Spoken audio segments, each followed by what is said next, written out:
राति 8 बजेको जनता समाचारमा तपाईंलाई स्वागत छ। नमस्कार, म अनिस्मा बस्नेत। नमस्कार, म सरस्वती तामाङ। सबैभन्दा पहिले प्रमुख समाचार। कोरोनाका कारण नेपालमा एकै दिन 26 जनाको मृत्यु, सक्रिय संक्रमितको संख्या पनि 44,400 नाघ्यो। शिलान्यास भएको 5 वर्षपछि ऐतिहासिक रानी पोखरीको पुनर्निर्माण सम्पन्न, राष्ट्रपति भण्डारीद्वारा उद्घाटन। कोरोनाका कारण स्थगित परीक्षा 12 को परीक्षा मङ्सिर 9 गतेदेखि सञ्चालन हुने, संक्रमित परीक्षार्थीका लागि छुट्टै व्यवस्था। नाइजेरियाको लेगोसमा प्रहरी ज्यादती विरुद्ध प्रदर्शनमा सुरक्षाकर्मीद्वारा गोली प्रहार, 12 जनाको मृत्यु, केही घाइते। र बङ्गलादेशसँग नेपालले कार्तिक 28 गते मैत्रीपूर्ण खेल खेल्ने, प्रशिक्षणका लागि एन्फाले बोलायो 34 खेलाडी।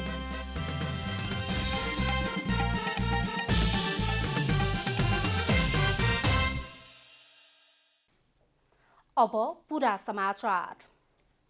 नेपालमा कोरोनाको सक्रिय संक्रमितको संख्या 44,400 नाघेको छ। स्वास्थ्य तथा जनसङ्ख्या मन्त्रालयका प्रवक्ता डाक्टर जागेश्वर गौतमका अनुसार पछिल्लो 24 घण्टामा 5,743 जनामा संक्रमण पुष्टि भएसँगै सक्रिय संक्रमितको संख्या 44,476 पुगेको हो। यो सहित नेपालमा कोरोना संक्रमितको कुल संख्या 1,44,872 पुगेको छ।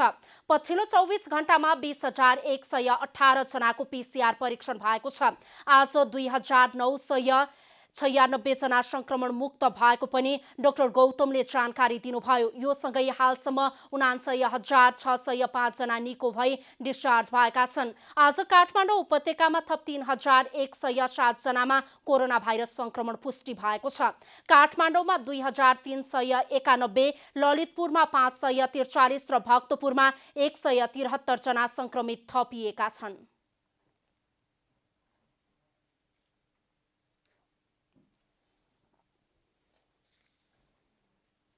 गत 24 घण्टामा नयाँ संक्रमितको संख्या 5,743 रहेको छ। काठमाडौँमा 2,391, भक्तपुरमा 173, ललितपुरमा 543 गरी जम्मा संक्रमितको संख्या 3,107 छ।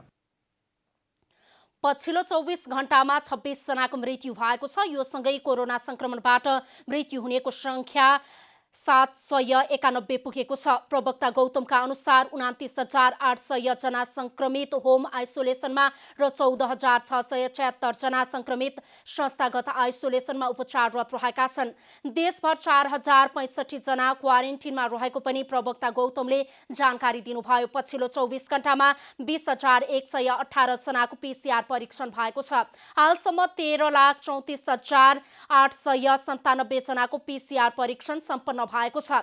सबै कोभिड-19 अस्पताल र प्रयोगशालाहरू दशैं बिदामा समेत आवश्यकता अनुसार सञ्चालन हुने पनि प्रवक्ता गौतमले जानकारी दिनुभयो।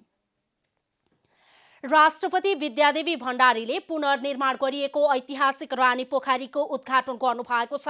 2072 वैशाख 12 गतेको भूकम्पबाट क्षतिग्रस्त रानी पोखरीको पुनर्निर्माण सम्पन्न भएपछि बुधबार राष्ट्रपति विद्यादेवी भण्डारीले उद्घाटन गर्नुभएको हो। उद्घाटन कार्यक्रमलाई सम्बोधन गर्दै राष्ट्रपति भण्डारीले भूकम्पबाट क्षति भएका सबै संरचनाहरूको पुनर्निर्माण छिट्टै सम्पन्न हुने विश्वास समेत व्यक्त गर्नुभएको छ। यस्तै राष्ट्रपति भण्डारीले सबै सांस्कृतिक सम्पदालाई मौलिक स्वरूपमा निर्माण गर्न सक्षम हुने आशा समेत व्यक्त गर्नुभयो। करिब 300 वर्ष अघि कान्तिपुरका तत्कालीन राजा प्रताप मल्लले निर्माण गरेको रानी पोखरी र बालगोपालेश्वर मन्दिरको छुट्टै सांस्कृतिक महत्त्व भएको पनि उहाँले बताउनुभयो। रानी पोखरी र बालगोपालेश्वर मन्दिर पुरानै शैलीमा निर्माण हुनुले प्राकृतिक सम्पदाको संरक्षण भएको पुष्टि हुने पनि उहाँले बताउनुभयो। अझ बढ्ने र मौलिक स्वरूपको पुनर्निर्माण गर्नेछ। 300 वर्ष अघि कान्तिपुरका तत्कालीन राजा प्रताप मल्लले निर्माण गरेको यस रानी पोखरीको आफ्नो ऐतिहासिक, सांस्कृतिक र पर्यावरणीय महत्त्व छ। रानीपोखरीको पुनर्निर्माणका लागि 2072 माघ 2 गते राष्ट्रपति विद्यादेवी भण्डारीले शिलान्यास गर्नुभएको थियो। यसअघि गुम्बज शैलीमा निर्माण गरिएको रानीपोखरीको बेसमा रहेको बालगोपालेश्वरको मन्दिर विज्ञहरूको प्रतिवेदन अनुसार प्रताप मल्लको पालामा बनाइएको ग्रन्थकुट अर्थात् शिखर शैलीमा पुनर्निर्माण गरिएको छ। रानीपोखरीलाई आधुनिक शैलीबाट बनाउन लागि भन्दै सर्वत्र विरोध भएपछि पुनः पुरानै शैलीबाट निर्माण गरिएको हो। त्यसैले शिलान्यास भएको करिब 5 वर्षपछि मात्रै रानीपोखरी पुनर्निर्माणको काम सम्पन्न भएको छ। रानीपोखरीसँगै ऐतिहासिक दरबार हाई स्कुलको समेत उद्घाटन भएको छ। राष्ट्रपति विद्यादेवी भण्डारीले भूकम्पबाट क्षतिग्रस्त भवनलाई पुरानै शैलीमा निर्माण गर्न सहयोग पुर्याउने चीन सरकारप्रति धन्यवाद व्यक्त गर्नुभयो। बाढी पहिरोबाट क्षतिग्रस्त बस्तीको व्यवस्थापन स्थानीय तहसँगको समन्वयनमा गरिने राष्ट्रिय विपद जोखिम न्यूनीकरण तथा व्यवस्थापन प्राधिकरणले बताएको छ। प्राधिकरणका प्रमुख कार्यकारी अधिकृत डाक्टर अनिल पोखरेलले स्थानीय तहको नेतृत्वमा लाभग्राही पहिचान गर्ने र सुरक्षित स्थानमा स्थानान्तरण गर्ने गरी कार्यविधि तयार पारिएको बताउनु भएको छ। कार्यविधि अनुसार विपद व्यवस्थापनको काम सम्बन्धित स्थानीय तहले नै गर्नेछ भने प्राधिकरणले आवश्यक समन्वय गर्नेछ। स्थानीय सरकारलाई सहयोग गर्न जिल्ला विपद व्यवस्थापन समिति, प्रदेश सरकार र संघीय सरकारका सम्बन्धित मन्त्रालयहरूसँग समन्वय गर्ने काम प्राधिकरणले गर्ने पोखरेलले बताउनुभयो।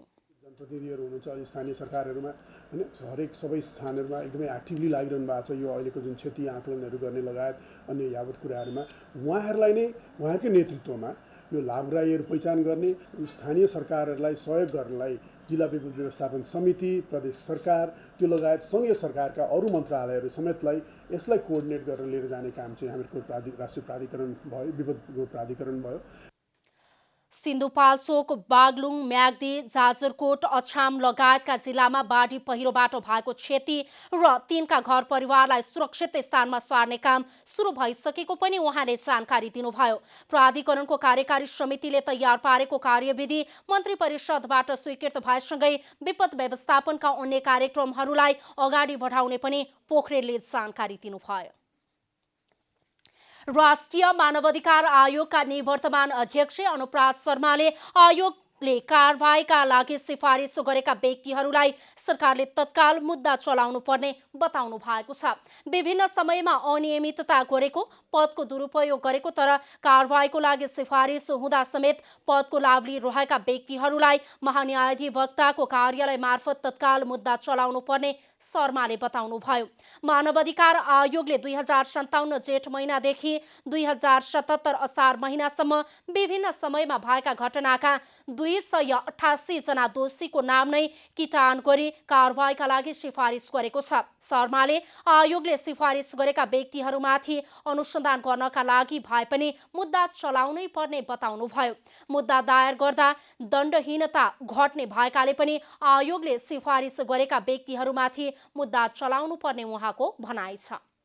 एटर्नी जनरलले सिफारिसहरूको गम्भीर अध्ययन गर्ने र थप अनुसन्धानको आवश्यक छ भने प्रहरीलाई जिम्मा दिने, थप अनुसन्धान गर्ने अनि मुद्दा के दायर गर्ने, दायर चाहिँ गर्ने, किनभने हाम्रो सिफारिस चाहिँ बाध्यात्मक हुन्छ। मुद्दा चलाउँदैमा कारबाही भइहाल्ने भन्ने नभएको र त्यसमा विभिन्न पक्षबाट अध्ययन अनुसन्धान समेत हुने भएकाले अनिवार्य मुद्दा चलाउनु पर्ने उहाँले बताउनुभयो। संविधानले मानव अधिकारको अवधारणालाई प्रश्नसँग स्थापित गरेको भए पनि त्यसलाई अपनत्व लिने गरी कसैले पनि काम गर्न नसकिने शर्माको भनाइ छ। बडा दशैंको आज 5औं दिन आश्विन शुक्ल पक्षको पञ्चमी तिथि परेकाले देवीको 5औं रूप स्कन्द माताको पूजा आज गरी मनाइएको छ। तर यस वर्ष भने कोरोना भाइरसका कारण देवी मन्दिर र शक्तिपीठमा गरिने दर्शन एवं पूजा आराधना पनि प्रभावित भएको छ।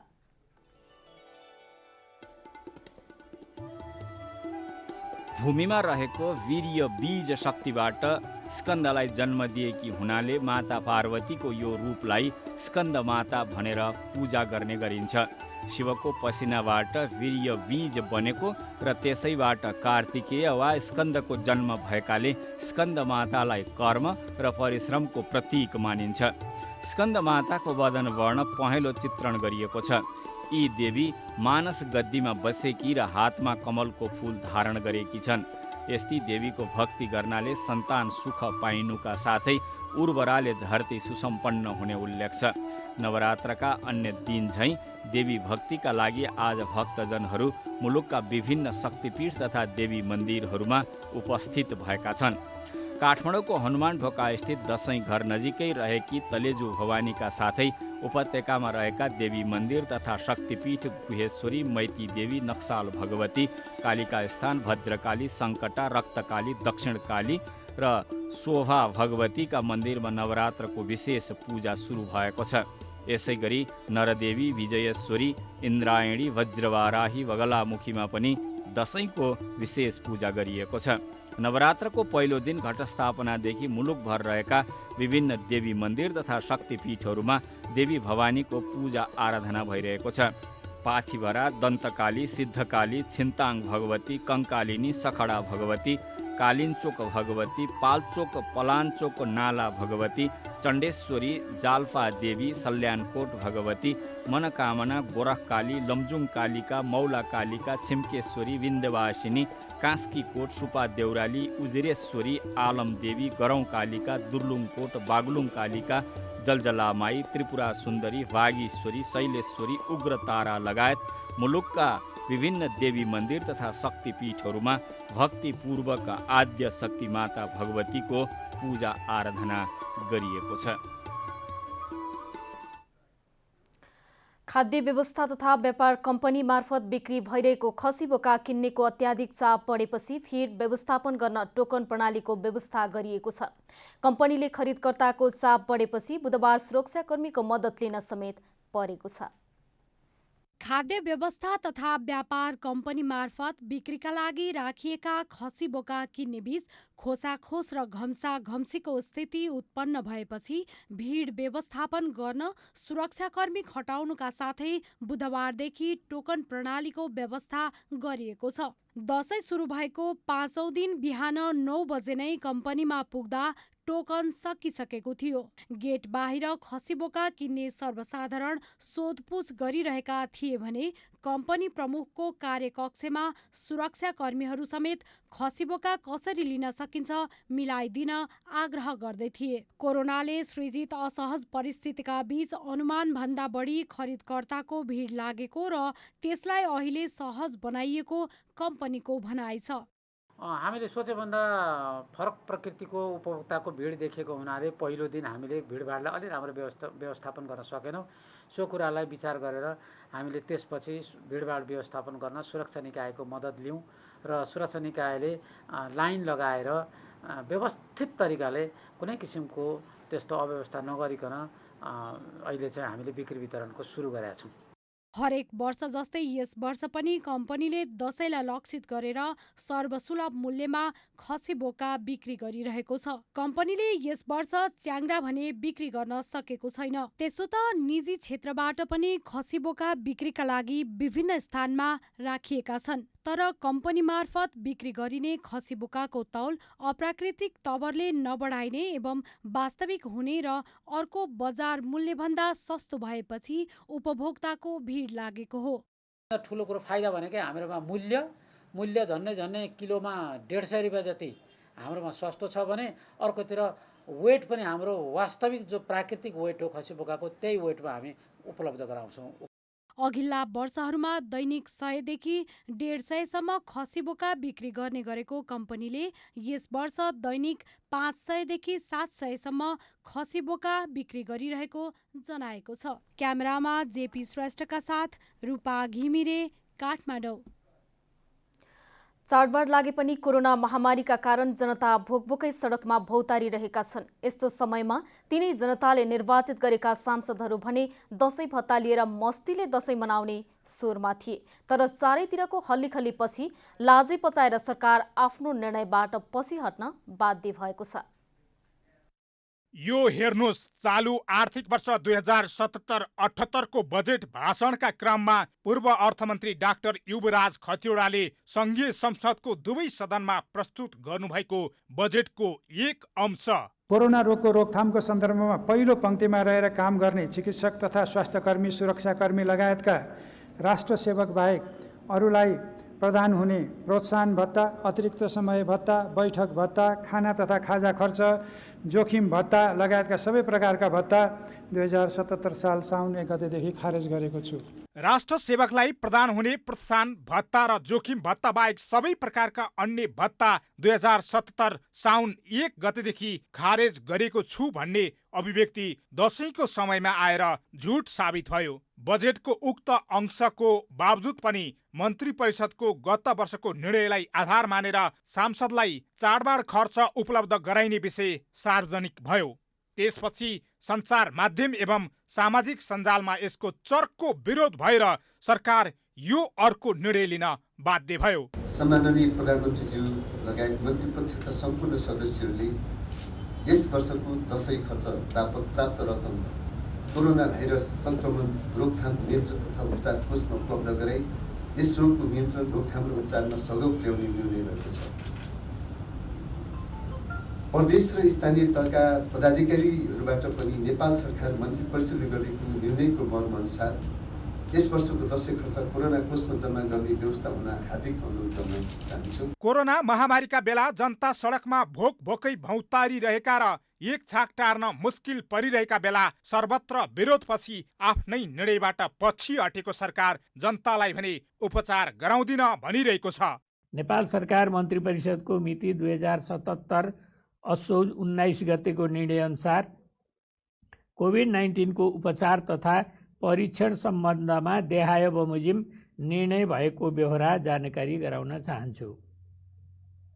आर्थिक रूपले विपन्न, अशक्त तथा असहाय अवस्थामा रहेका नागरिकहरू, असहाय एकल महिला, अति अपाङ्गता भएका नागरिकहरू, ज्येष्ठ नागरिक, अग्रपङ्क्तिमा खटिने स्वास्थ्य कर्मीहरू, सरसफाई कर्मचारीहरू, सुरक्षाकर्मीहरू लगायत जोखिम क्षेत्रमा कार्यरत कर्मचारीहरूमा लक्षण वा चिन्ह देखिएमा परीक्षण तथा उपचार निःशुल्क गरिनेछ।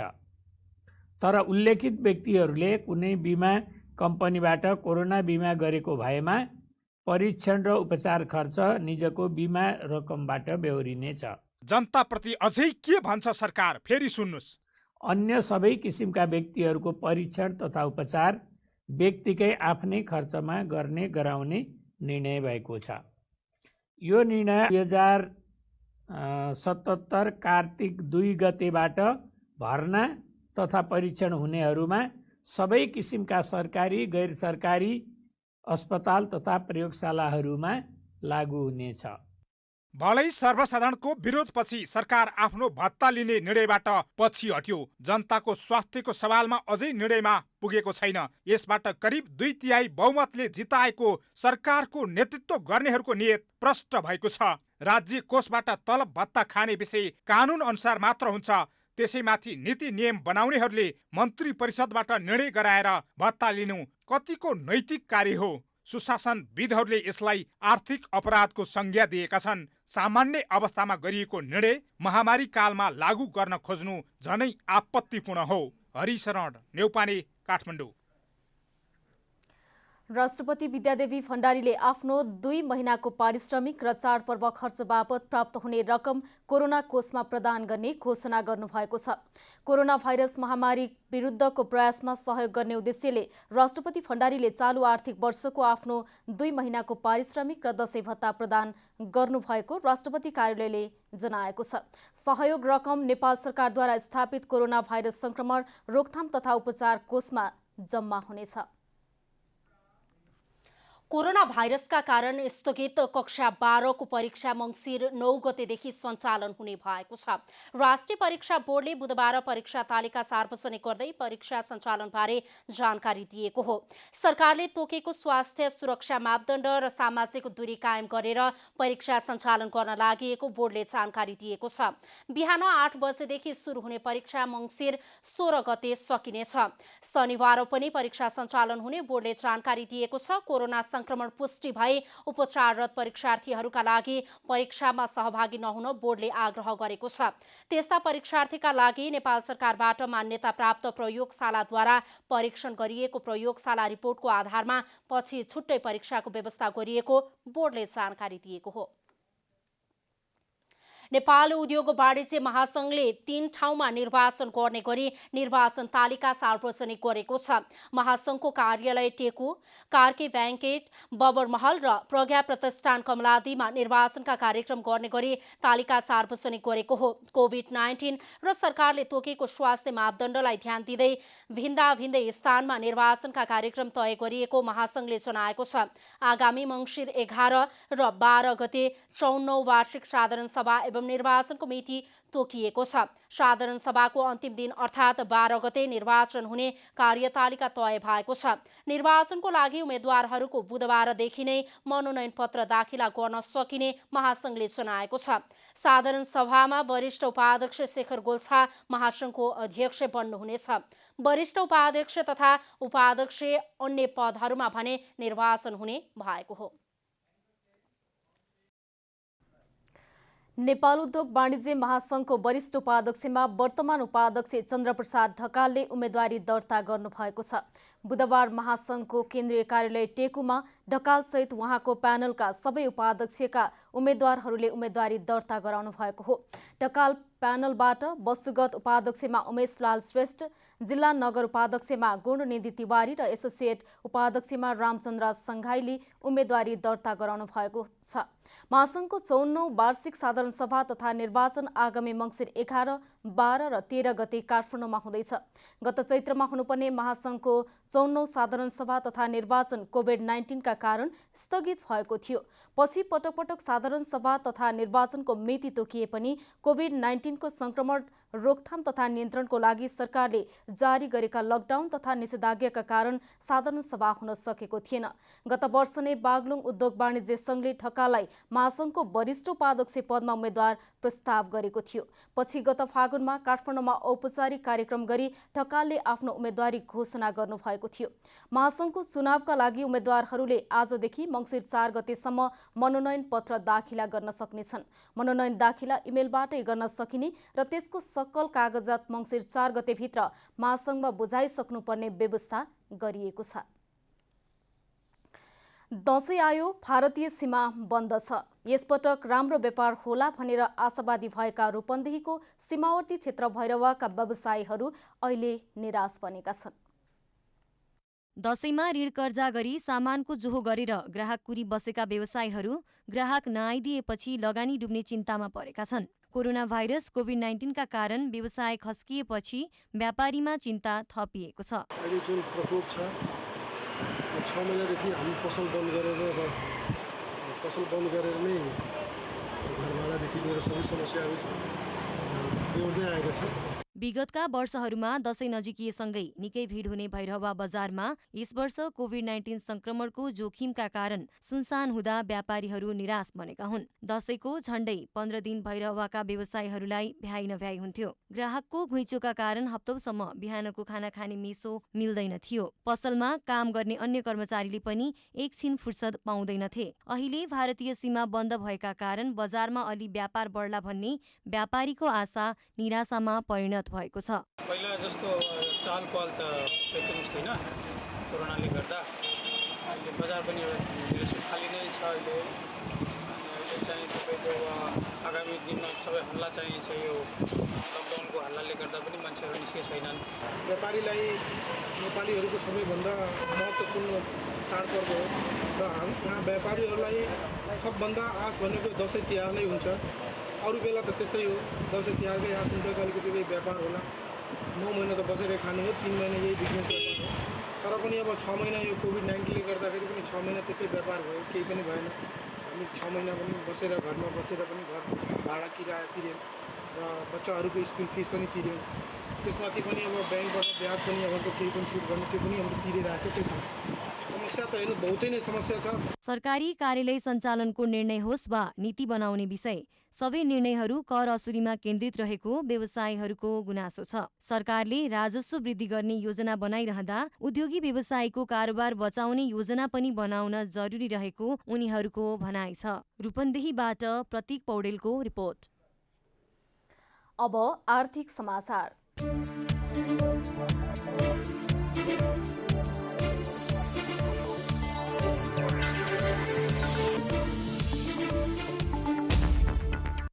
दुई 2077 भदौमा वार्षिक बिन्दुगत उपभोक्ता मुद्रास्फीति 4.52% रहेको छ। बुधबार सार्वजनिक नेपाल राष्ट्र ब्याङ्कको चालु आर्थिक वर्षको पहिलो 2 महिनाको तथ्याङ्क अनुसार अघिल्लो वर्षको सोही महिनामा यस्तो मुद्रास्फीति 6.16% रहेको थियो। समीक्षा महिनामा खाद्य तथा पेय पदार्थको मुद्रास्फीति 6.91% र गैर खाद्य तथा सेवा समूहको मुद्रास्फीति 2.68% रहेको छ। 2076 भदौको तुलनामा 2077 भदौमा तरकारी एवं दाल तथा गेडागुडीको मूल्य वृद्धि उच्च रहेको छ। समीक्षा महिनामा काठमाडौँ उपत्यकामा 3.66%, तराईमा 4.71%, पहाडमा 4.73% र हिमालमा 4.51% मुद्रास्फीति रहेको छ। 2076 भदौमा यी क्षेत्रहरूमा क्रमशः 7.90%, 5.69%, 5.09% र 5.02% मुद्रास्फीति रहेको थियो। 2077 भदौमा वार्षिक बिन्दुगत थोक मुद्रास्फीति 8.80% रहेको छ। अघिल्लो वर्षको सोही महिनामा यस्तो मुद्रास्फीति 6.40% रहेको थियो। समीक्षा महिनामा उपभोग्य वस्तु, मध्यवर्ती वस्तु र पुँजीगत वस्तुको थोक मूल्यवृद्धि क्रमशः 10.93% र 8.62% एवं 2.61% रहेको छ। समीक्षा महिनामा निर्माण सामग्रीको थोक मूल्य 2.13%ले घटेको छ। राष्ट्र ब्याङ्कको तथ्याङ्क अनुसार 2 महिनामा आयात 22.1%ले घटेको छ भने निर्यात 10.5%ले बढेको छ। विप्रेषण आप्रवाह नेपाली रुपैयाँमा 8.1%ले र अमेरिकी डलरमा 2.6%ले बढेको छ। शोधनान्तर स्थिति 67 अर्ब 63 करोडले बचतमा छ। कुल विदेशी विनिमय सञ्चिति 12 अर्ब 20 करोड अमेरिकी डलर रहेको छ। सङ्घीय सरकारको खर्च 53 अर्ब 55 करोड र राजस्व परिचालन 1 खर्ब 5 अर्ब 37 करोड रहेको छ। विस्तृत मुद्रा प्रदाय 0.9%ले बढेको छ। वार्षिक बिन्दुगत आधारमा यस्तो मुद्रा प्रदाय 19.4%ले बढेको छ। तथ्याङ्क अनुसार ब्याङ्क तथा वित्तीय संस्थाको निक्षेप सङ्कलन र निजी क्षेत्रतर्फको कर्जा प्रवाह विस्तार हुन सकेको छैन। वार्षिक बिन्दुगत आधारमा भने निक्षेपको वृद्धि दर 18.7% र निजी क्षेत्रमाथिको दाबीको वृद्धि दर 10.3% रहेको केन्द्रीय ब्याङ्कले जनाएको छ। हरिशरण नेउपाने, काठमाडौँ। नेपाल राष्ट्र ब्याङ्कका गभर्नर महाप्रसाद अधिकारीले कोभिडबाट प्रभावित अर्थतन्त्रको पुनरुत्थानको निम्ति G20 सदस्य राष्ट्रका सरकार र केन्द्रीय ब्याङ्कहरू केन्द्रित हुनुपर्ने बताउनु भएको छ। गभर्नर अधिकारीले policy makers round table alliance for financial inclusion AFIE र G20 द्वारा आयोजित संयुक्त भर्चुअल बैठकमा यस्तो बताउनु भएको हो। उहाँले खास गरी साना तथा मझौला उद्यम व्यवसायको पुनरुत्थानको निम्ति स्रोतको व्यवस्थापन, नीतिगत सहुलियत, विद्युतीय ब्याङ्किङ प्रणालीको प्रवर्धनका निम्ति केन्द्रित हुनुपर्ने बताउनुभयो।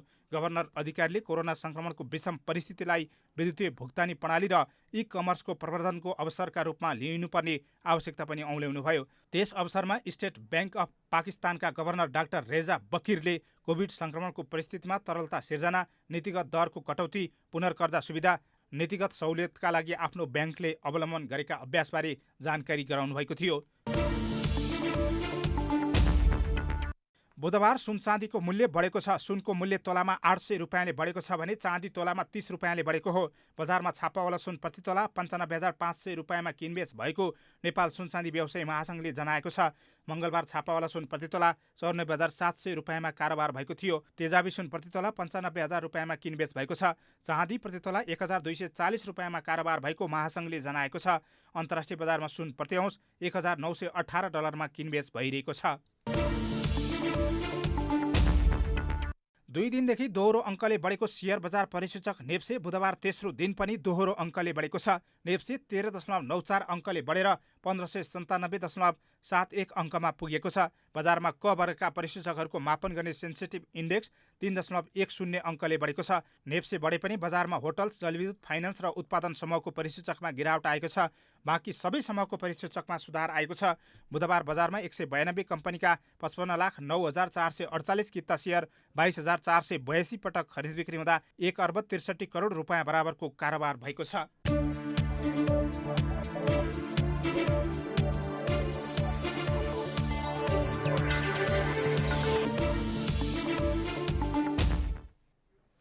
अब खेलकुद समाचार।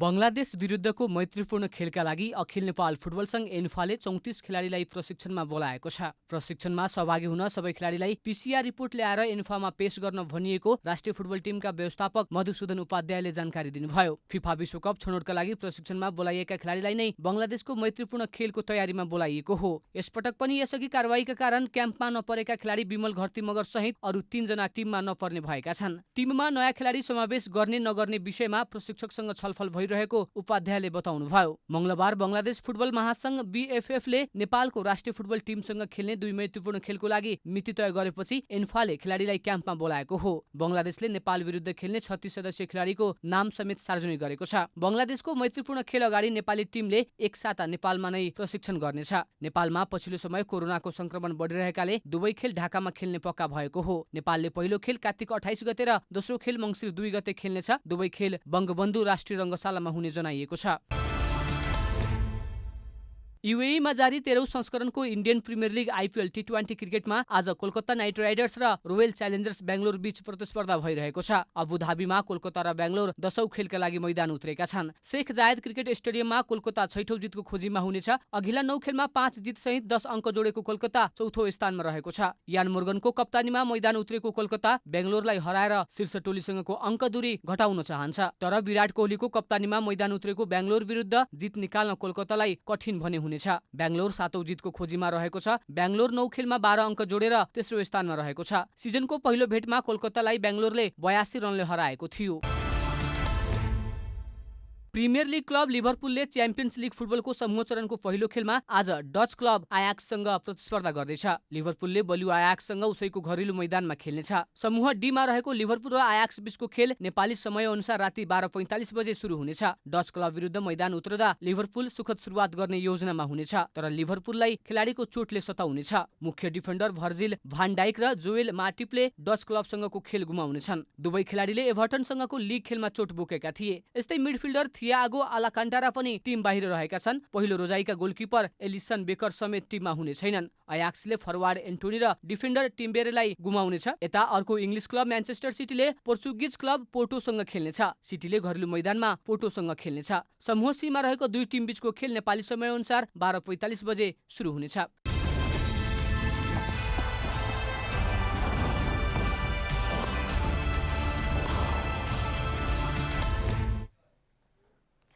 अब मौसम समाचार।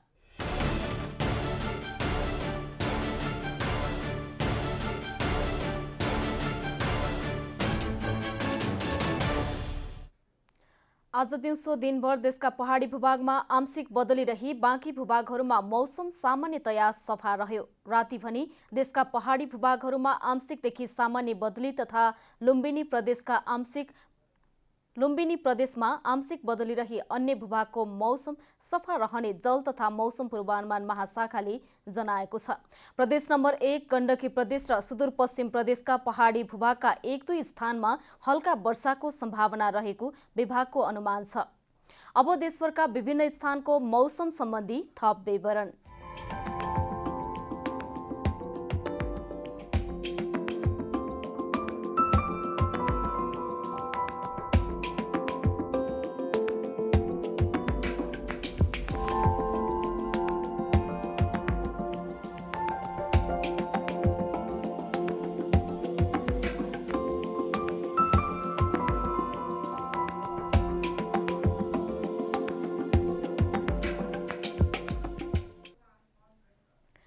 अन्तिममा आजको डायरी।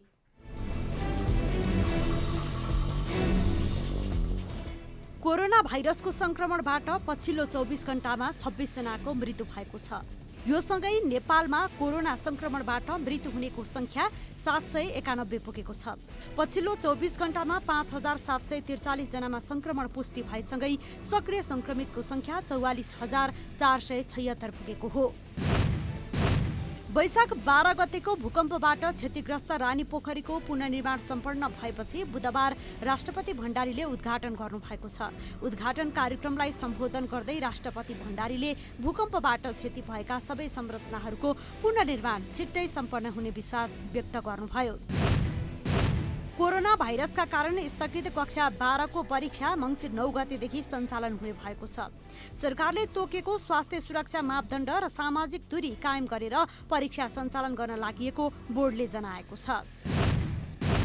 नाइजेरियाको लेगोसमा प्रहरी ज्याजती विरुद्ध प्रदर्शन गरिरहेका मानिसहरूमाथि सुरक्षाकर्मीहरूले गोली चलाउँदा 12 जनाको मृत्यु भएको छ भने अन्य धेरै घाइते भएका छन्। बुधबार प्रदर्शनकारीहरूको एक समूहले कर्फ्यू अवज्ञा गर्दै लेकी टोल प्लाजामा भेला हुँदा सेनाले गोली चलाएको थियो। बंगलादेश विरुद्धको मैत्रीपूर्ण खेलका लागि अखिल नेपाल फुटबल संघ एन्फाले 34 खेलाडीलाई प्रशिक्षणमा बोलाएको छ। प्रशिक्षणमा सहभागी हुन सबै खेलाडीलाई PCR रिपोर्ट ल्याएर एन्फामा पेश गर्न भनिएको राष्ट्रिय फुटबल टिमका व्यवस्थापक मधुसूदन उपाध्यायले जानकारी दिनुभयो।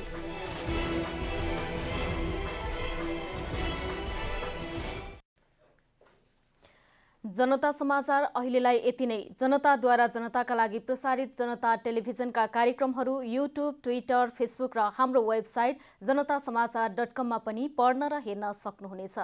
सूचनामा तपाईको सहभागिता, समयमा समाचार हाम्रो प्रतिबद्धता। कोरोना भाइरसको संक्रमणबाट बस्न नियमित रूपमा साबुन पानीले हात धौँ, भिडभाडबाट टाढै रहौँ। नमस्कार।